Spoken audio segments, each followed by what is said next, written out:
Vous êtes nombreux parmi les entrepreneurs aujourd'hui à banaliser tout ce qu'on appelle la relation du travail qui va vous lier avec vos employés ou bien avec vos prestataires. En quoi c'est important de régulariser vos relations avec vos prestataires de services ou bien avec vos employés. C'est très intéressant de le comprendre. Sur cette vidéo, je vais vous expliquer tous les détails et qui vont vous permettre à partir d'aujourd'hui de savoir, d'avoir même la culture juridique donc de la relation du travail. Mesdames et messieurs, bonjour, je suis Amadou Alikan, coach formateur en droit des entreprises, assistant juridique virtuel certifié par Legal Tech Lawyer Academy de Paris depuis 2021.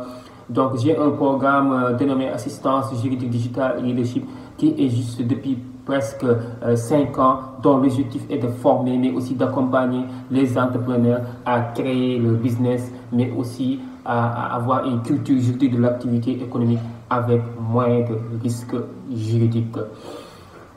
Aujourd'hui, je vais vous parler de l'importance de régulariser vos relations entre vos employés et vos prestataires. C'est très important de le savoir dans la mesure où l'inspection du travail peut faire des visites d'entreprise et si on prospecte que vous n'êtes pas en règle avec vos employés ou bien avec vos prestataires sous forme de contrat, vous risquez énormément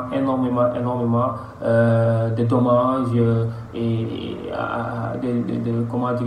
de contentieux avec vos employés, mais aussi des dommages et intérêts à rembourser à vos employés ou prestataires. C'est très important de savoir tous ces détails-là parce que beaucoup d'entrepreneurs aujourd'hui ont créé légalement leur entreprise, soit sous la forme de SARL, de GIE, donc de n'importe quel type de forme juridique, mais ne sont pas à règle avec leurs employés ou prestataires. D'abord, ce qu'il faut savoir, soit vous êtes en relation de travail sous forme de contrat à durée déterminée avec votre employé, ou bien sous forme de contrat à durée indéterminée, ou bien vous êtes en relation avec des prestataires. Parce qu'il y a beaucoup d'entrepreneurs qui font la confusion ou qui ignorent qu'un contrat de prestation de service n'est pas un contrat de travail. Qu'un contrat de travail est contraire au contrat de prestation de service. Il est très important de savoir les règles juridiques applicables à toutes sortes à toute forme de contrat. Pour un contrat à durée déterminée, c'est un contrat par lequel l'employé est lié à son employeur pour une durée bien déterminée. Donc quand on parle de contrat à durée déterminée, cela veut dire que la durée de la relation de travail est limitée à une date bien déterminée. Maintenant au Sénégal, on dit que le contrat de travail à durée déterminée et à une durée maximale de 2 ans et n'est renouvelable qu'une seule fois. À une durée maximale de 2 ans et n'est renouvelable qu'une seule fois. C'est très important de comprendre d'abord ce type de contrat-là, le contrat de travail à durée déterminée. Maintenant, à la fin du contrat de travail à durée déterminée, vous êtes obligé d'engager une fois renouvelé, je veux bien dire, une fois renouvelé, vous êtes obligé de l'engager sous forme de contrat à durée indéterminée ou bien de le libérer parce que c'est la fin du contrat, mais vous devez le rembourser ce qu'on appelle l'indemnité de précarité qui est égale à 7% des salaires bruts perçus depuis le début du contrat jusqu'à la fin du contrat. Pour le contrat à durée indéterminée, c'est un contrat par lequel qui va lier l'employé et son employeur pour une durée indéterminée. Donc il n'y a pas de limite de fixe, donc c'est un contrat qui peut aller jusqu'en retraite. Donc jusqu'en retraite, un contrat qui peut aller jusqu'en retraite, il n'y a pas de limite,